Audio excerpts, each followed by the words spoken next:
अजून एक ट्रेंड दिसतो तो म्हणजे आमदारांचे मुलं, नातेवाईक यातलं सुद्धा कोणी निर्णायक आघाडीवर आतापर्यंत तरी आपल्याला जाताना दिसत नाहीये. त्याच्यामुळे मला असं वाटतं की महाराष्ट्रामध्ये सध्या एकच साध आहे, ती म्हणजे भाजपने केलेला विकास किंवा ज्याला तथाकथित राजकारणामध्ये मतचोरी म्हणतात, ईव्हीएम हॅक म्हणतात, काहीही म्हणतात.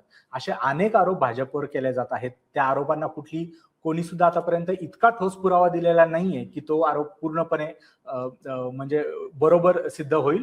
त्याच्यामुळे एकच पर्याय उरतो तो म्हणजे भाजपने केलेला विकास कुठेतरी लोकांना पटताना दिसत आहे. कारण की अजित पवार यांनी जे काही मेट्रो आम्ही फ्री करू याबद्दल जे काही ते बोलले, याचाही काही फार फायदा होताना दिसत नाही. कारण पुण्यामध्ये 44 जागांवर आघाडीवर आहे भाजप आणि राष्ट्रवादी फक्त 13 जागांवर आघाडीवर आहे.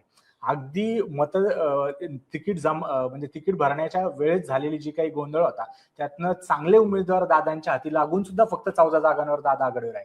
त्याच्यामुळे जे काही भावनिक करून लोकांना त्यांच्या भल्याचा नॅरेटिव्ह पुश करणं, ही जी काही स्ट्रॅटेजी होती ती आता महाराष्ट्रात चालताना दिसत नाहीये. याच्या उलट तितकाच स्वप्नाळू प्रयोग देवेंद्र फडणवीस यांनी मांडला होता की पुण्यामध्ये पाताल लोक तयार करणार, म्हणजे लक्ष्मी रोड सगळा पाताल लोक होणार. आता हे सुद्धा तितकंच दूरदृष्टी असणारा काहीतरी एक प्रोजेक्ट होता, ज्याची व्हायबिलिटी सध्या कोणीच तपासू शकत नव्हतं. मात्र तरी सुद्धा तिकडं लोकांचा कल गेलेला दिसून येत आहे आणि भाजपचा हे जे काही मागच्या 10-15 वर्षामध्ये एक लॉयल वोटर तयार झालेला आहे. कारण की सांगली मिरज इथं जर आपण बघितलं, जिथं भाजपची फार ताकद नव्हती तिथं सुद्धा भाजपला चांगली मतं मिळत आहेत.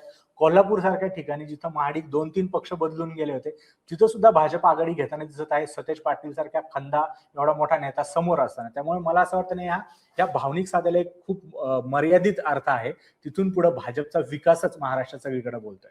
आणि ते फार खरं तर महत्वाचा मुद्दा आहे. पण मी काही पुण्यातले अपडेट्स घेऊन तुमच्यापर्यंत येणार आहे. पुण्यामधले मी तुम्हाला असे 5-6 उमेदवार सांगणार आहे की ज्यांची खूप चर्चा होती, मात्र ते आता पिछाडीवरती आहे. पहिली व्यक्ती आहे वसंत मोरे, ठाकरेंच्या शिवसेनेचे नेते आहेत. त्यांचे चिरंजीव असलेले रुपेश मोरे हे प्रभाग क्रमांक 40 मधून आताच्या घडीला पिछाडीवरती आहे. त्यानंतर उपमहापौर आबा बागुल 5 वेळा काँग्रेसच्या तिकिटावरती नगरसेवक झाले होते, यावेळी शिवसेनेमध्ये गेलेले आहेत. ते आताच्या घडीला पिछाडीवरती आहेत. त्यानंतर तिसरं नाव आहे सुभाष जगताप. हे नाव अत्यंत महत्वाचं आहे. राष्ट्रवादी काँग्रेस अजित पवारांच्या पक्षाचे शहराध्यक्ष आहेत सुभाष जगताप. प्रभाग क्रमांक 36 मधून अ जागेवरती उभे होते आणि ते आताच्या घडीला पिछाडीवरती आहेत. आणि वीणा घोष या आता त्यांच्या समोरच्या उमेदवार आहेत.